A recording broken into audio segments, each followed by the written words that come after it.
Selamat malam jemaat sekalian dimanapun kita berada. Apa kabar? Saya yakin kita semua di dalam anugerah dan kasih sayang Tuhan. Mari kita datang kepada Tuhan pada malam hari ini. Kita akan memulai persekutuan doa online kita. Saya akan memimpin kita di dalam doa. Ya Tuhan, kami mengucap syukur untuk anugerah dan kemurahan Tuhan hari demi hari untuk hidup kami. Tuhan, ajar hati kami untuk terus mencari Tuhan, untuk terus boleh datang kepada Tuhan. Dan malam hari ini Tuhan, kami menyadari betapa banyaknya pergumulan dari setiap diri kami, betapa banyaknya pekerjaan Tuhan yang harus kami doakan, dan betapa banyaknya hal-hal di dunia ini yang perlu kami bawa ke dalam tangan-Mu. Kiranya Engkau yang memberkati ibadah doa kami malam hari ini ya Tuhan. Di dalam nama Tuhan Yesus kami berdoa. Amin. Saya mengajak Bapak Ibu Saudara yang di rumah, kita akan mengangkat sebuah pujian, Engkaulah kekuatanku. Biarkan lagu ini boleh menjadi pengingat kita sekalian bahwa kasih setia Tuhan sungguh luar biasa menjadi kekuatan bagi hidup kita.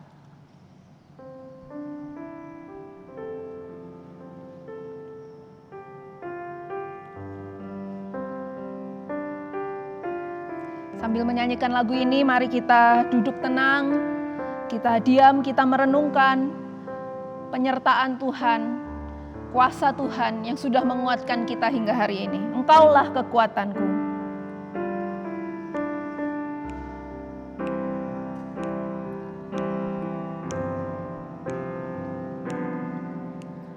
Engkaulah kekuatanku, tempat perlindunganku.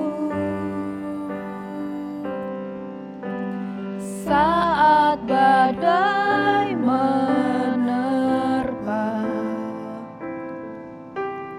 aku tak akan goyah. Aku tak akan goyah, sebab Kau sertaku sejauh langit dari bumi. Sejauh langit dari bumi, begitu besarnya kasih-Mu, penuhi hati kami yang rindu menyembah-Mu, Yesus. Sejauh langit dari bumi, begitu besarnya kasih-Mu. Kaulah Tuhan, kekuatanku, sukacitaku. Dari awal kita pujikan, Engkaulah kekuatanku. Engkaulah kekuatanku,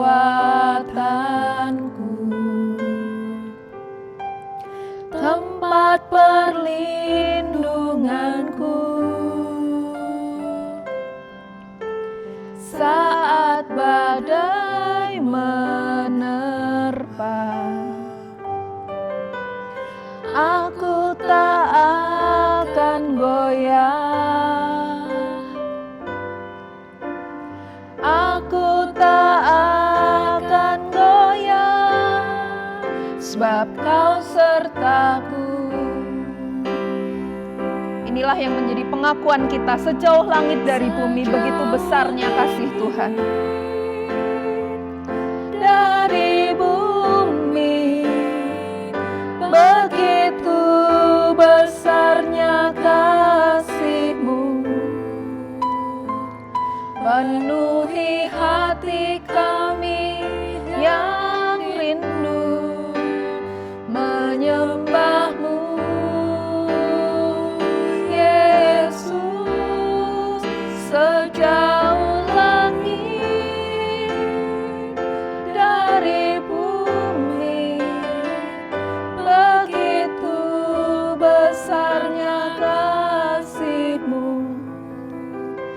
Kaulah Tuhan, kekuatanku, sukacitaku. Bapak Ibu Saudara semua jemaat yang di rumah, saya memberikan waktu kita sekitar 1 menit. Mari setiap kita merenungkan kekuatan yang Tuhan berikan untuk kita menjalani seluruh pergumulan kita sampai hari ini. Mari merenungkan dan mengucap syukur untuk semua berkat jawaban doa yang sudah Tuhan nyatakan kepada setiap hidup kita. Bagaimana Ia memelihara, menguatkan, dan menolong keluarga kita. Silahkan Bapak Ibu Saudara yang di rumah boleh berdoa secara pribadi. Saya memberikan waktu beberapa saat untuk setiap kita. Mari kita bersyukur kepada Dia.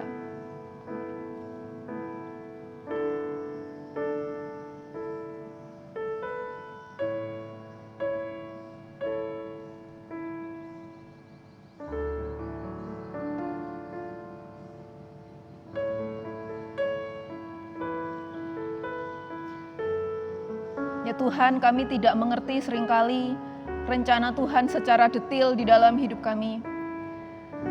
Oleh karena itu, kami seringkali tidak bisa memandang anugerah Tuhan, apa yang terbaik bagi diri kami. Tapi kami mempercayai segala hal yang Tuhan izinkan terjadi dalam hidup kami adalah yang terbaik.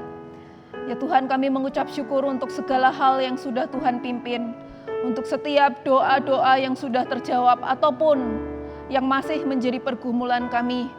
Dan selama itu juga Engkau Allah yang tidak pernah meninggalkan kami, Engkau setia kepada kami. Terima kasih Tuhan, ucapan syukur kami sangat terbatas, tapi kami menyadari berkat Tuhan tidak terbatas. Terima kasih Tuhan, kami ingin terus memiliki hati yang mengucap syukur kepada Tuhan. Biarkan Roh Kudus memberkati kami semua pada malam hari ini. Di dalam nama Tuhan Yesus kami berdoa. Amin. Jemaat sekalian, setiap kita hidup tidak luput dari dosa. Banyak hal kesalahan yang kita lakukan yang mewarnai hidup kita dengan dosa. Mari saya mengajak setiap Bapak Ibu Saudara sekalian di rumah juga boleh merenungkan sejenak. Saya memberikan waktu beberapa saat untuk kita menyadari keterbatasan, kelemahan dan dosa kita, dan kita memohon pengampunan Tuhan. Supaya sebelum kita berdoa, sebelum kita meminta ini dan itu, Tuhan menguduskan dan melayakkan kita di hadapan Dia. Mari kita memohon pengampunannya. Mari kita berdoa.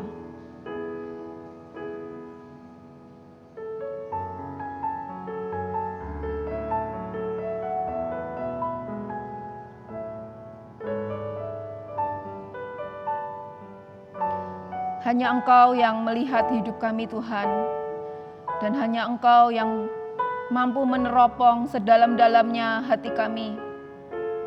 Tuhan, kami telanjang di hadapan-Mu, tidak ada yang bisa kami sembunyikan. Tuhan, diri kami yang rapuh dan berdosa ini kami bawa di hadapan Tuhan.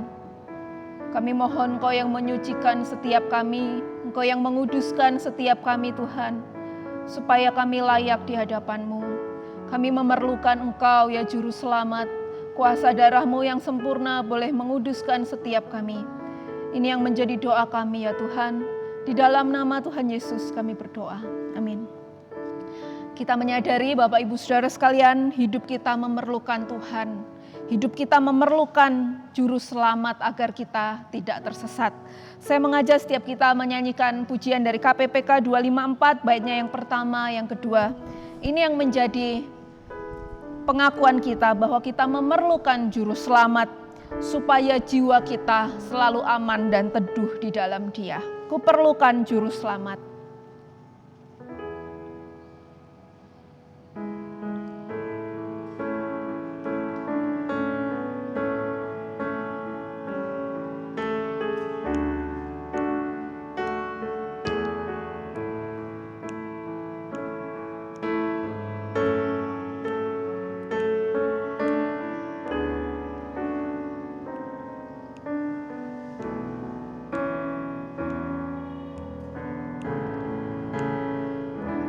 Ku perlukan Juru Selamat agar ku tak tersesat, dan ku harus merasa rasakan bahwa Tuhanku dekat, maka jiwaku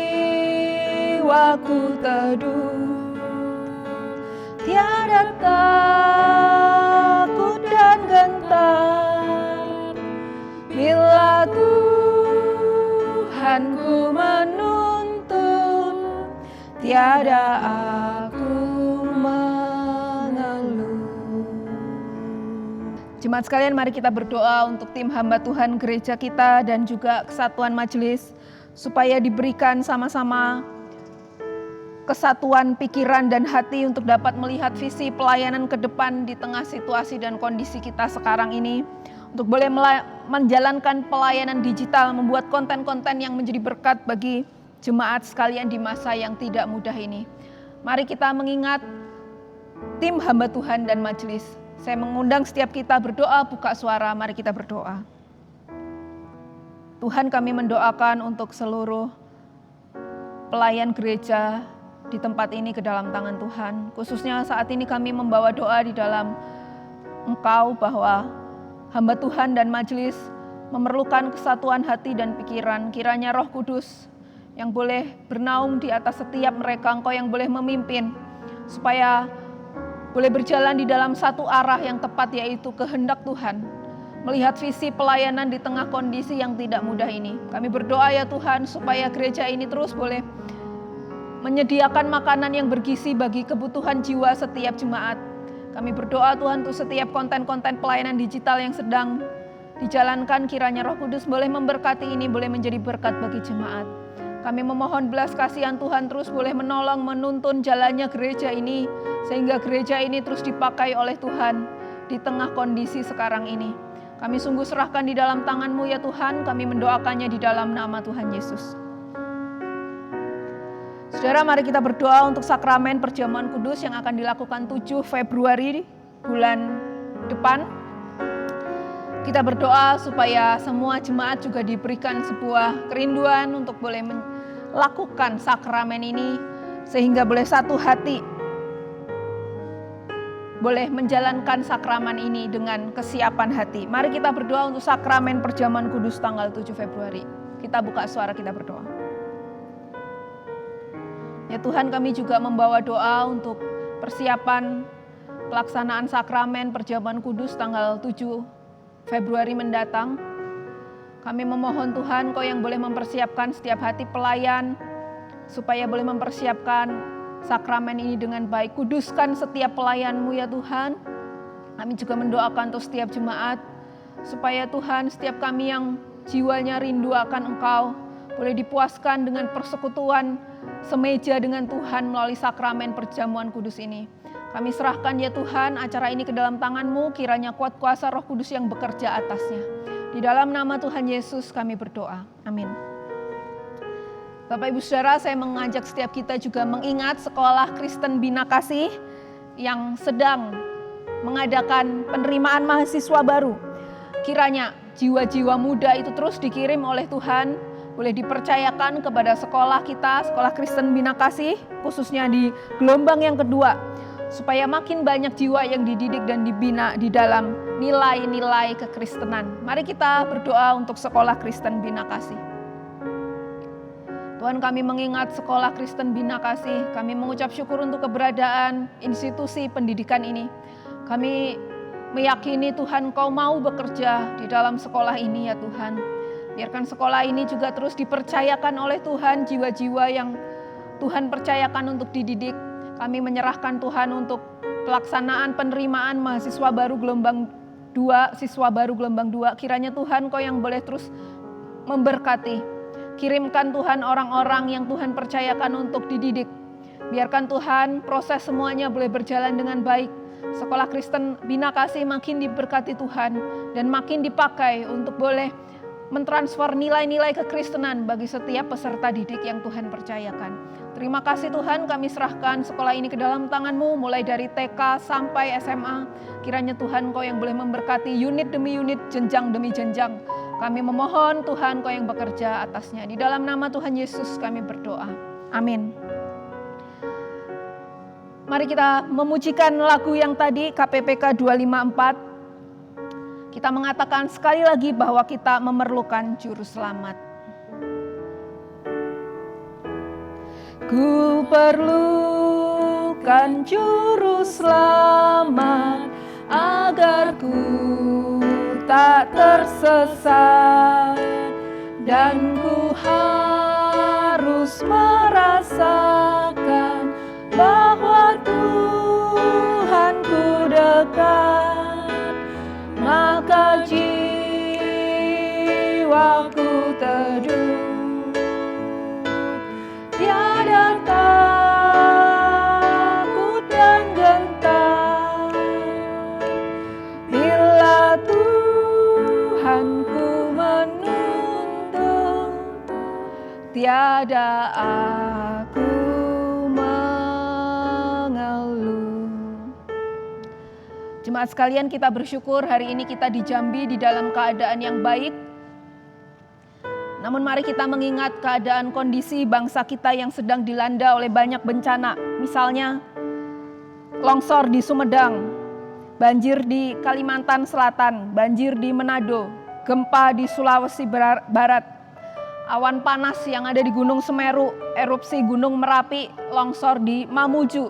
Dan mari kita juga mendoakan untuk keluarga korban Sriwijaya SJY 182 yang masih berduka sampai hari ini. Kiranya Tuhan boleh menolong, Tuhan boleh belas kasihan terhadap bangsa kita yang sedang terkena bencana alam ini. Mari kita berdoa untuk masyarakat yang menjadi korban, yang terdampak. Kiranya kekuatan Tuhan yang boleh beserta dengan mereka. Mari kita berdoa untuk bangsa kita. Sungguh Tuhan, kami memohon belas kasihan-Mu untuk Nusantara tercinta kami, yang awal tahun ini dilanda banyak sekali bencana alam, dilanda kecelakaan, dilanda duka.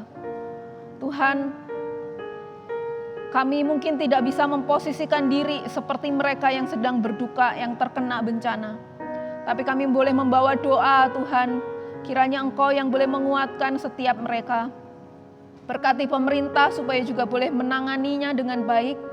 Kami berdoa Tuhan, kiranya Engkau yang memberikan belas kasih-Mu terhadap bangsa kami supaya apa yang terjadi ini boleh dipulihkan. Kami memohon Tuhan, Engkau yang boleh menolong bangsa kami ini. Sungguh Indonesia memerlukan kemurahan dan belas kasihan Tuhan. Terima kasih Tuhan, ini menjadi doa kami. Di dalam nama Tuhan Yesus kami berdoa. Mari kita tetap mendoakan pemerintah kita, Bapak Ibu Saudara sekalian, khususnya untuk proses vaksinasi yang mulai tahun ini dijalankan. Mari kita berdoa agar vaksinasi ini boleh berjalan dengan aman dan efektif, sehingga khususnya tenaga medis, mereka boleh divaksin dengan baik dan selanjutnya masyarakat yang lain akan boleh divaksin. Mari kita berdoa supaya pasien yang terpapar COVID-19 mengalami proses kesembuhan yang berjalan dengan baik. Kalau Bapak Ibu Saudara mengingat ada keluarga, ada rekan, ada teman yang mereka sedang terpapar, silakan sebut nama mereka di dalam doa. Kiranya Tuhan yang boleh memberikan kekuatan di masa yang sakit yang tidak gampang ini. Mari kita berdoa. Kami mengucap syukur Tuhan, vaksin sudah sampai di negara kami. Kami sungguh terus mendoakan proses vaksinasi ini ke dalam tangan-Mu supaya Tuhan berjalan dengan aman, dengan efektif, boleh mencegah orang yang divaksin terpapar oleh virus. Kami memohon ya Tuhan, khususnya proses ini boleh dijalankan dengan baik dari atas sampai ke bawah. Tuhan, Kau yang boleh memberkati jalannya proses vaksinasi ini ya Tuhan. Sungguh kami rindu bangsa kami dipulihkan dari pandemi ini. Kami juga berdoa untuk semua masyarakat yang terpapar, yang bergumul dengan sakitnya, ada yang ringan, ada yang parah. Tapi kiranya Tuhan Kau terus beserta dengan mereka, boleh menyembuhkan dan memberkati. Berkati semua tim medis, berkati Tuhan semua orang yang terlibat di dalam proses ini, kiranya Engkau yang boleh menolong dan memberkati. Kami serahkan Tuhan setiap diri kami sebagai masyarakat, supaya kami juga terus menjalankan protokol kesehatan dengan ketat. Kami boleh menjaga diri kami Tuhan sebisa mungkin untuk kami tercegah dari penyebaran virus ini. Terima kasih Tuhan, terus kami mendoakan supaya di tahun ini proses vaksinasi boleh dijalankan tahap demi tahap dengan lancar. Dan kami sungguh merindukan Tuhan dengan segera pandemi ini boleh diatasi, khususnya di negara kami. Terima kasih Tuhan, kami serahkan di dalam tangan-Mu, di dalam nama Tuhan Yesus kami berdoa. Amin. Bapak Ibu, mari kita mengingat saudara seiman kita, jemaat GKPJ yang mengalami kelemahan tubuh. Kita berdoa untuk Ibu Ong Ching Hui yang sakit stroke. Kita berdoa untuk Ibu Ruter yang sedang lemah tubuh. Kita berdoa untuk Ibu Li Tio Chuan, mama dari penginjil Lindawati yang juga sedang mengalami lemah tubuh. Ibu Li Sueng, mama dari Yenti Mei yang mengalami luka kaki. Kita berdoa supaya lukanya juga segera sembuh. Kita berdoa untuk Ibu Liu Xiao Miao untuk pemulihan pasca operasi saluran kencing. Kiranya pemulihannya juga boleh berjalan dengan baik. Mari kita juga mendoakan, mungkin juga sekali lagi Bapak Ibu mengingat ada keluarga, ada rekan yang tidak sempat saya sebutkan namanya. Silahkan sebutkan namanya di dalam doa Bapak Ibu Saudara sekalian. Mari kita mendoakan mereka. Kita buka suara.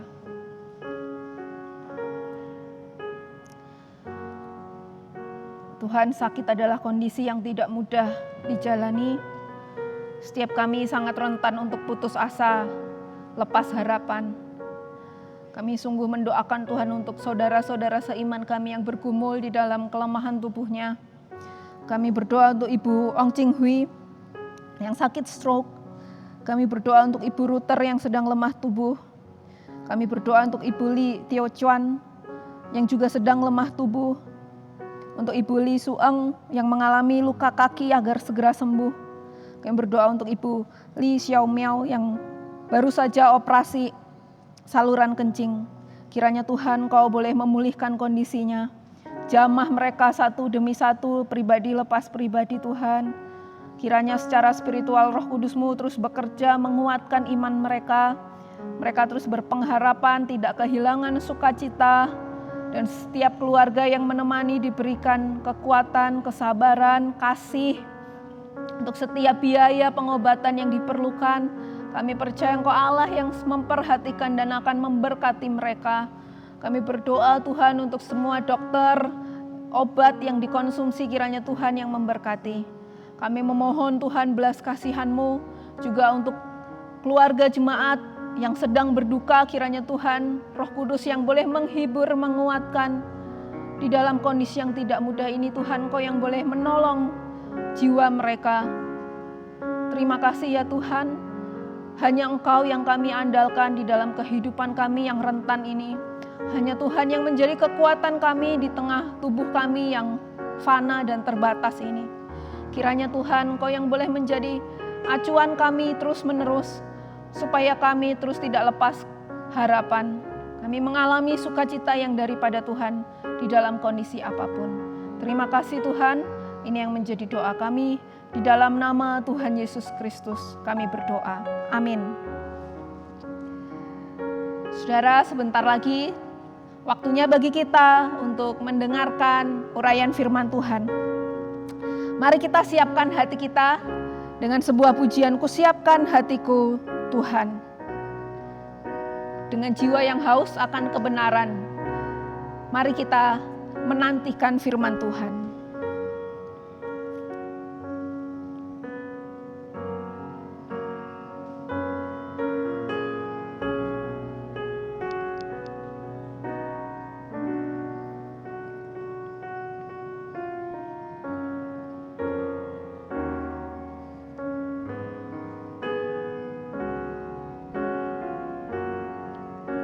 Siapkan hatiku Tuhan. Ku siapkan hatiku Tuhan untuk dengar firman-Mu saat ini. Ku sujud menyembah-Mu Tuhan, masuk hadirat-Mu saat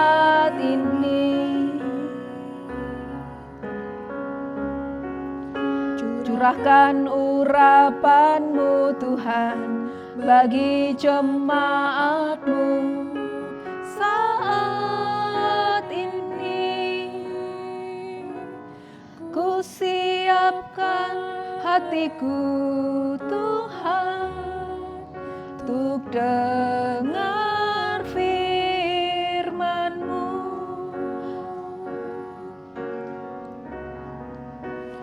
Firman-Mu Tuhan tiada berubah.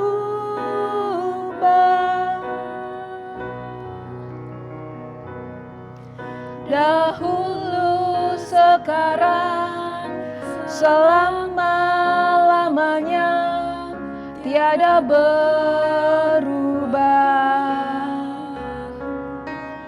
Firman-Mu Tuhan, penolong hidupku. Ku siapkan hatiku Tuhan untuk dengar firman-Mu. Firman Tuhan hari ini akan diuraikan oleh penginjil Yehezkiel. Shalom saudara-saudari yang terkasih dalam Kristus, kita bersyukur pada hari ini kita dapat kembali belajar firman Tuhan. Saya mengajak kita untuk bersama-sama membuka firman Tuhan kita yang terambil dari Matius pasalnya yang keempat, ayatnya yang pertama sampai yang ke-11. Saya akan membacakan untuk kita semua Matius pasal keempat, ayatnya yang 1 sampai ke-11. Pencobaan di padang gurun. Maka Yesus dibawa oleh Roh ke padang gurun untuk dicobai iblis. Dan setelah berpuasa 40 hari dan 40 malam, akhirnya laparlah Yesus. Lalu datanglah si pencoba itu dan berkata kepadanya, "Jika engkau anak Allah, perintahkanlah supaya batu-batu ini menjadi roti." Tetapi Yesus menjawab, "Ada tertulis, manusia hidup bukan dari roti saja, tetapi dari setiap firman yang keluar dari mulut Allah." Kemudian iblis membawanya ke kota suci dan menempatkan dia di bumbungan bait Allah. Lalu berkata kepadanya, "Jika engkau anak Allah, jatuhkanlah dirimu ke bawah. Sebab ada tertulis, mengenai engkau ia akan memerintahkan malaikat-malaikatnya dan mereka akan menantang engkau di atas tangannya, supaya kakimu jangan terantuk kepada batu." Yesus berkata kepadanya, "Ada pula tertulis, janganlah engkau mencobai Tuhan Allahmu." Dan iblis membawanya pula ke atas gunung yang sangat tinggi dan memperlihatkan kepadanya semua kerajaan dunia dengan kemegahannya. Dan berkata kepadanya, "Semua itu akan kuberikan kepadamu jika engkau sujud menyembah aku." Maka berkatalah Yesus kepadanya, "Enyalah iblis, sebab ada tertulis, engkau harus menyembah Tuhan Allahmu dan hanya kepada Dia sajalah engkau berbakti." Lalu iblis meninggalkan dia dan lihatlah malaikat-malaikat datang melayani Yesus. Mari kita bersatu di dalam doa. Tuhan, kami ingin belajar firman-Mu. Kiranya firman-Mu pada hari ini berbicara kepada kami dan kami siap mendengarkannya Tuhan. Kami berdoa hanya di dalam nama Tuhan Yesus Kristus, nama yang memiliki kuasa dan berkemenangan. Amin. Saudara-saudara yang terkasih di dalam Kristus, di Australia pernah dilakukan suatu lomba yang menarik, yaitu lomba makan Indomie. Saat itu peserta berlomba-lomba. Siapa yang paling cepat menghabiskan Indomie dan paling banyak di dalam waktu yang ditentukan.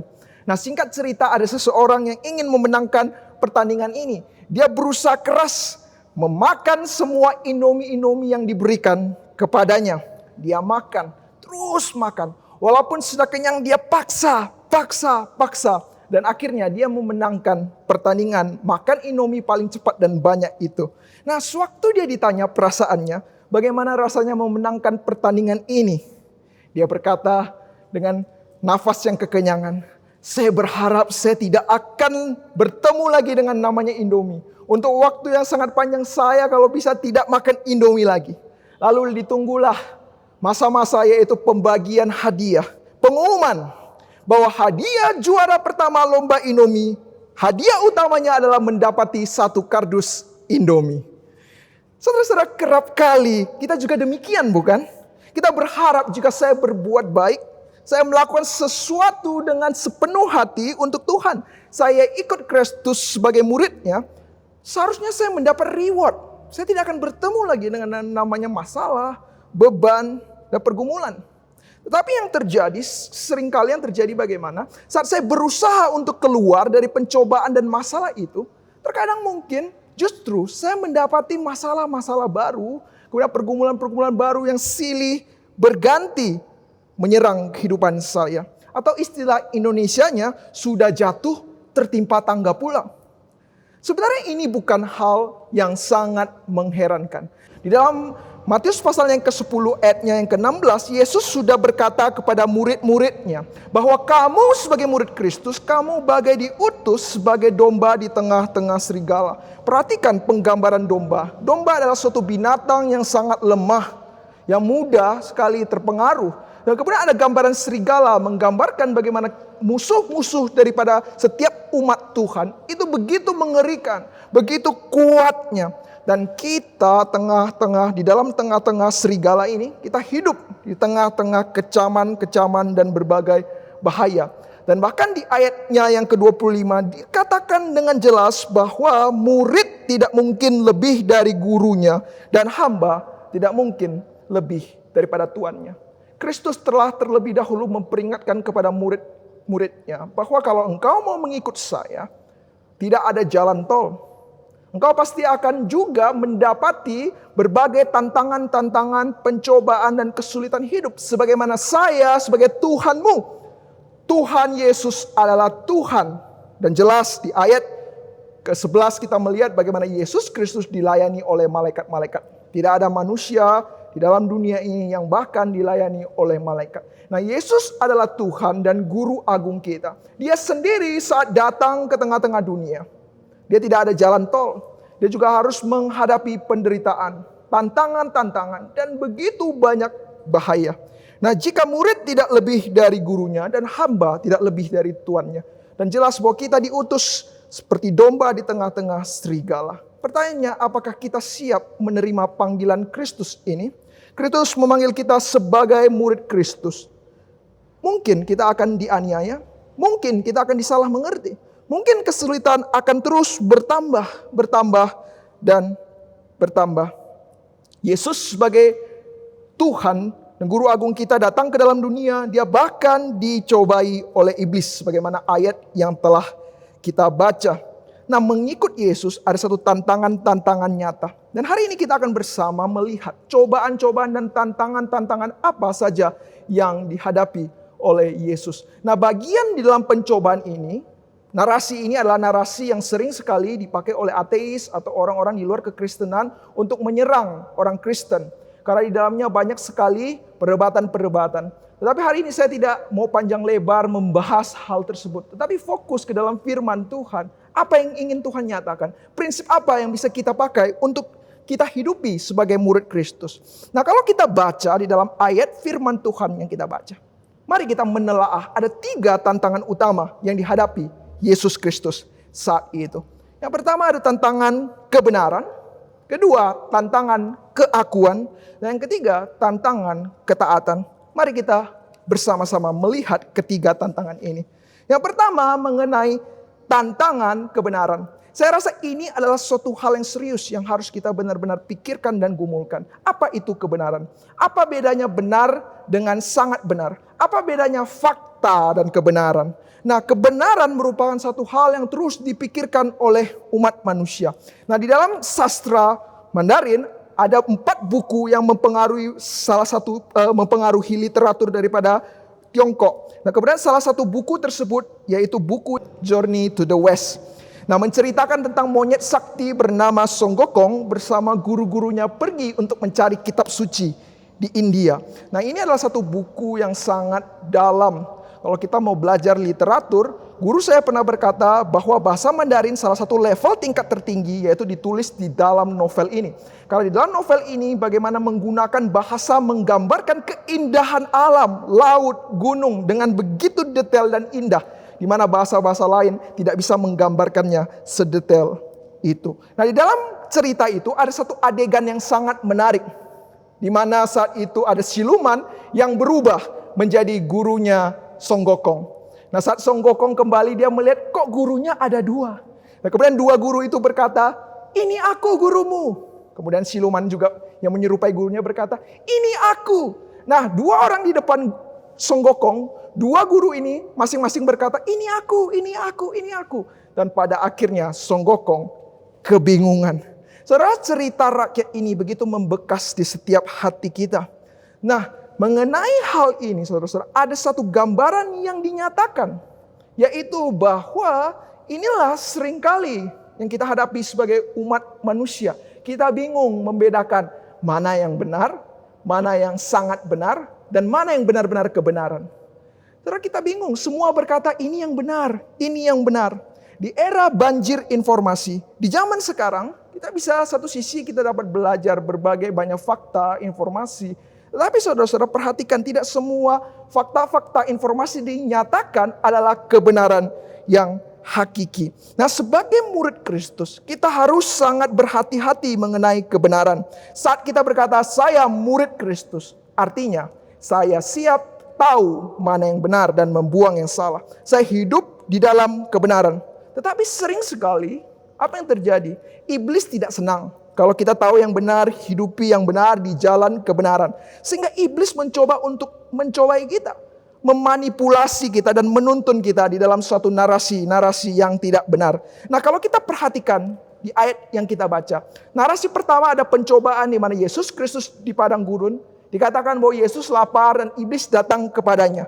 Dikatakan jika kamu adalah anak Allah, ubahlah batu itu menjadi roti. Nah, jika kamu, perhatikan kata ini. Seorang penafsir, Rivo mengatakan bahwa sering sekali kata ini ditafsirkan salah. Sering sekali kata ini, kata yang dipakai iblis, jika kamu anak Allah, menunjukkan bagaimana iblis mencoba meragukan keilahian Yesus. Jika kamu benar anak Tuhan, ayo tunjukkan kuasamu. Perhatikan baik-baik ya di sini. Kata yang digunakan sebenarnya bukan jika kamu, tapi dalam bahasa aslinya yang benar adalah karena kamu anak Allah, maka ubahlah roti, ya, rubah batu menjadi roti. Perhatikan, iblis tidak sedang meragukan keilahian Yesus. Dia tahu dia adalah Tuhan, dia adalah anak Allah. Tetapi sekarang iblis mencoba memanipulasi, yaitu dengan menggiring Yesus Kristus ke dalam hukum sebab akibat yang keliru. Apa yang dimaksud dengan hukum akibat yang keliru? Yesus lapar. Sekarang dikatakan iblis kepadanya, iblis berkata kepada Yesus, kamu lapar, wajarlah, kamu kan Tuhan, ubahlah roti itu, ya, ubahlah batu itu menjadi roti. Kamu kan Tuhan, kamu bisa, saya yakin kamu bisa. Gak apa-apa, ubah aja.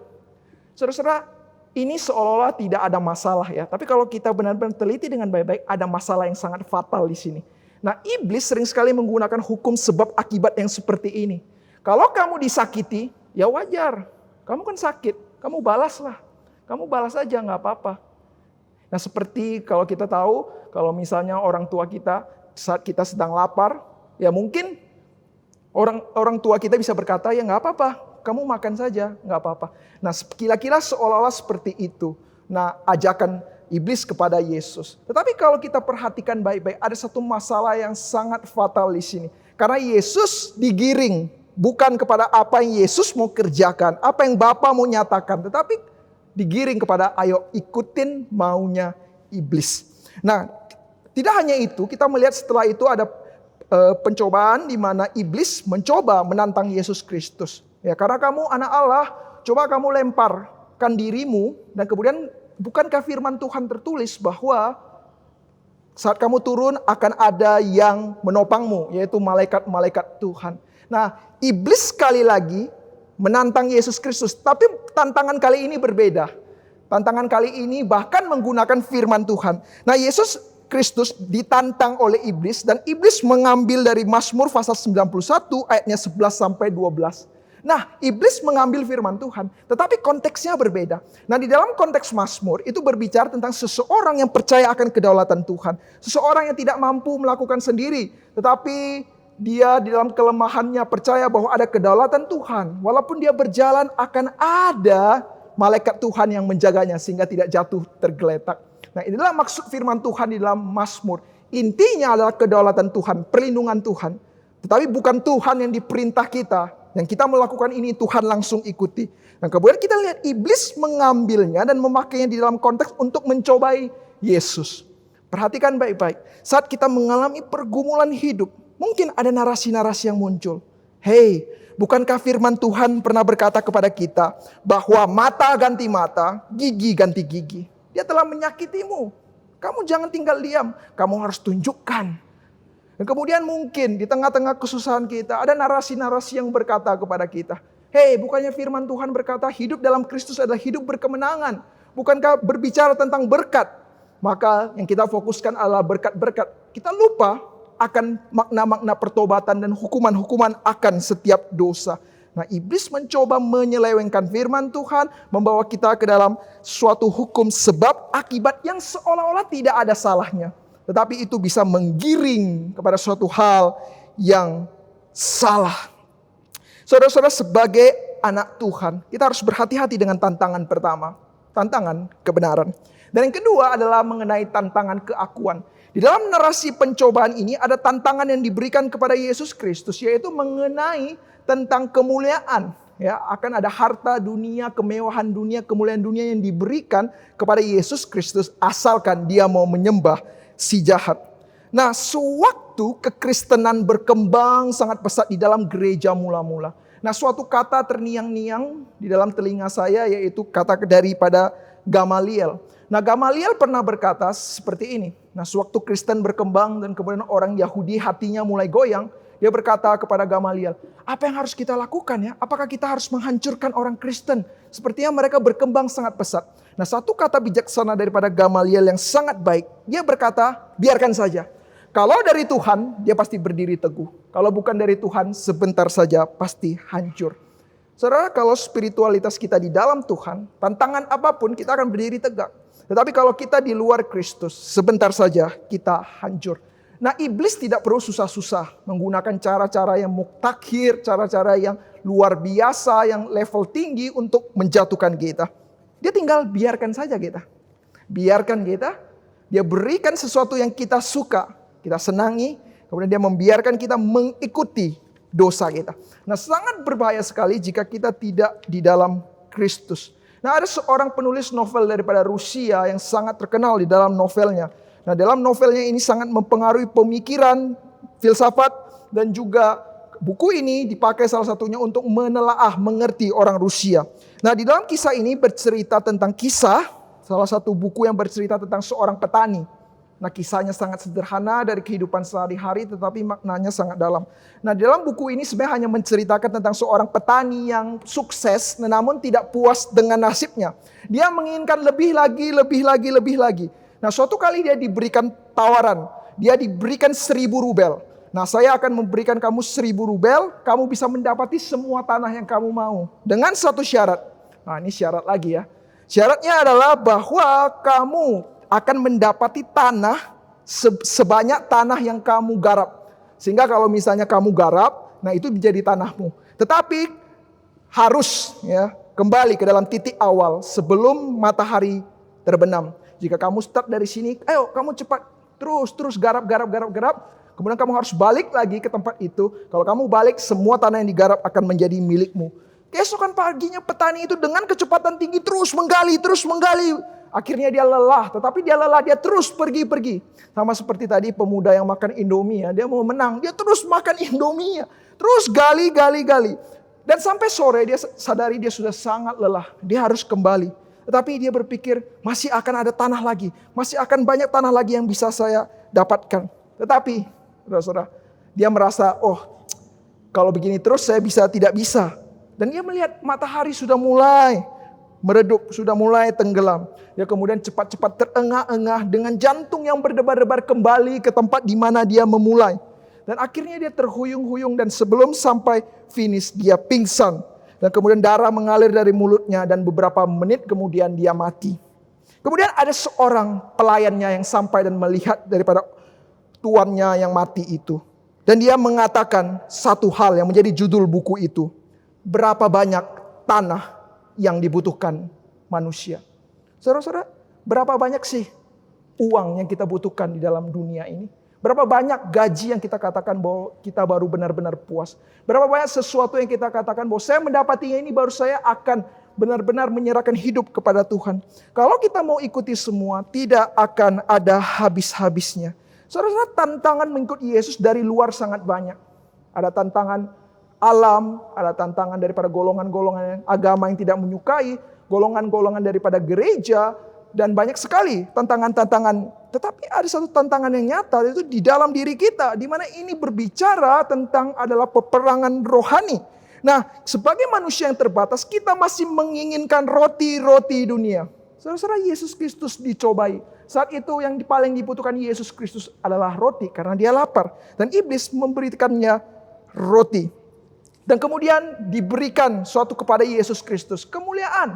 Sudah tidak usah capek-capek menderita di kayu salib. Engkau Tuhan, engkau layak kok mendapati kemuliaan ini. Gak ada yang salah.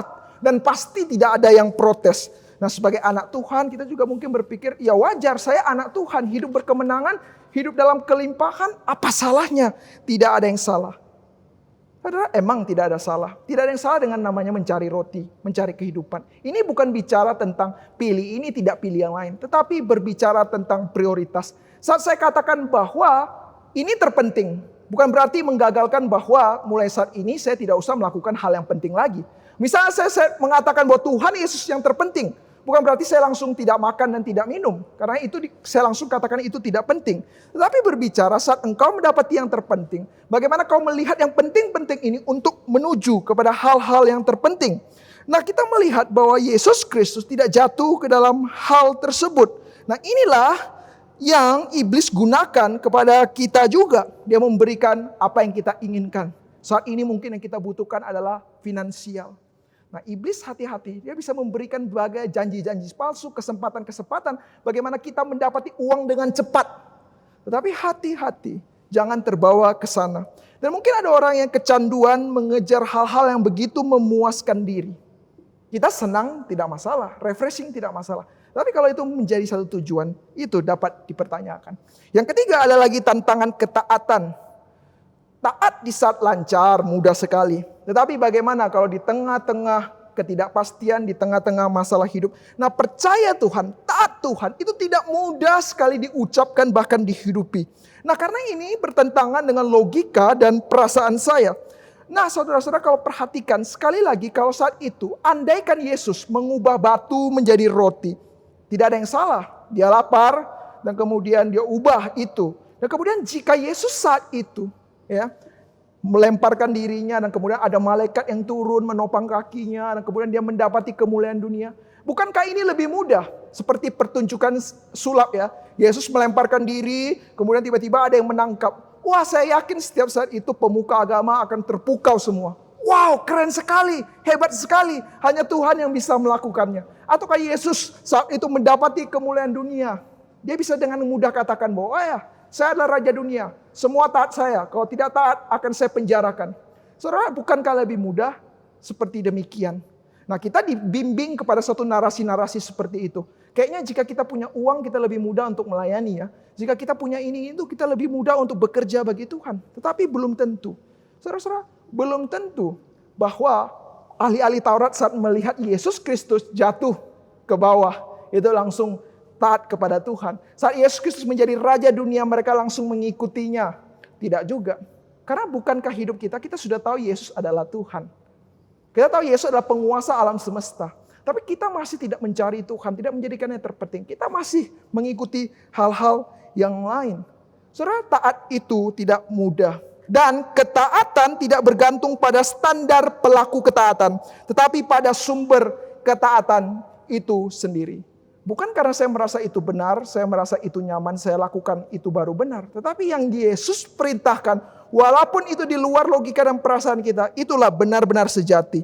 Nah, ketaatan juga bukan berbicara bagaimana saya melakukan ini untuk mendapatkan sesuatu. Tetapi ada satu hal yang wajib dan seharusnya dihidupi oleh setiap murid Kristus. Nah, saudara, di tengah-tengah dunia menjadi taat tidaklah mudah. Kita seringkali dibenturkan dengan hikmat kita, kepintaran kita, dengan iman kita kepada Tuhan. Tetapi kita melihat apa yang Yesus kerjakan di Di tengah-tengah 3 tantangan ini, tantangan kebenaran, tantangan keakuan, dan tantangan ketaatan. Satu hal yang Yesus lakukan. Yesus melawan iblis, saudara-saudara. Di dalam Yakobus pasalnya keempat ayat yang ke-7. Ini adalah satu ayat yang sangat penting. Karena itu tunduklah kepada Allah, lawanlah iblis. Mengenai tantangan kebenaran, apa yang Yesus lakukan? Nah saudara-saudara, saat melawan tentang godaan, tantangan mengenai kebenaran, yang Yesus lakukan saudara-saudara, melawan iblis bukan dengan cara suara keras, memakinya atau menengking. Tetapi apa yang Yesus lakukan? Yesus menggunakan firman Tuhan. Karena setelah Yesus mengatakan, "Enyalah engkau iblis," ada satu kata tambahan, yaitu "enyalah engkau iblis," seperti firman Tuhan katakan, seperti ada yang tertulis. Nah kalau kita hanya menengking-nengking, awaslah iblis, tetapi tidak ada dasar firman Tuhan, maka tidak ada kuasanya. Nah saudara-saudara, jangan pernah lalai dengan firman Tuhan. Tadi saya nyatakan banyak sekali contoh-contoh di dalam novel kehidupan-kehidupan kita. Nah di dalam novel-novel itu bisa memberikan kepada kita mengenai fakta, ajaran-ajaran moral. Itu sangat baik di dalam kehidupan kita. Tetapi terlebih dari itu, firman Tuhan berbicara tentang kebenaran. Berbicara tentang apa yang Tuhan mau kepada kita. Dan ini melebihi dari segala sastra dan tulisan apapun. Nah, John Calvin pernah berkata, setiap orang yang tidak melatih diri dengan tidak susah payah di dalam sekolah Tuhan, memang layak dijerat oleh iblis. Kepada tangan siapa diserahkannya mereka, karena mereka melawannya tanpa senjata. Saudara, kalau kita katakan saya tidak mau dicobai, saya tidak mau hidup seperti ini. Tetapi sering sekali juga kita sebenarnya menyerahkan diri. Kita tidak perlengkapi diri kita. Kita tidak mempersiapkan dalam pertarungan spiritualitas ini. Kita lepaskan firman Tuhan. Jika kita malas belajar, wajar tidak ada ide-ide brilian. Jika kita malas belajar, bekerja, tidak mungkin ada hasil yang maksimal. Jika kita tidak memulai, maka selamanya kita tidak akan menghasilkan. Demikian jika kita tidak baca firman Tuhan. Bagaimana mungkin kita menang atas segala tantangan iblis? Bahkan iblis pun bisa menggunakan firman Tuhan. Sebagaimana firman Tuhan berkata, Yesus berkata bahwa manusia tidak hidup dari roti saja, tetapi dari firman Allah. Setiap kata yang keluar daripada Tuhan, Tuhan mau kita kembali mendapati daripada roti-roti spiritualitas ini. Pekerjaan, usaha, pendapatan, suatu hal yang penting yang tidak bisa lepaskan di dalam dunia ini. Tapi ada yang terpenting yang harus menjadi fokus kita. Lawanlah iblis dengan kebenaran firman. Dan yang kedua, melalui tantangan keakuan apa yang Yesus kerjakan. Saudara-saudara, Yesus tidak tunduk kepada mau iblis.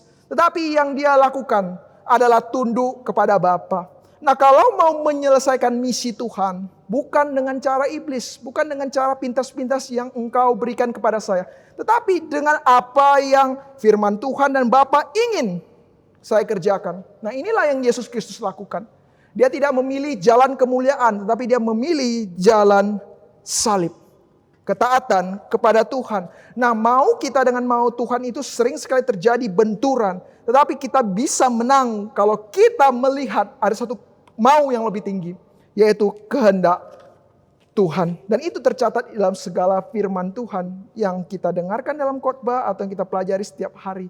Kira kita bisa gumulkan, hidupi, pikirkan, sehingga kehendak kita bukan jadi kehendak kita lagi, tetapi menjadi kehendak Tuhan.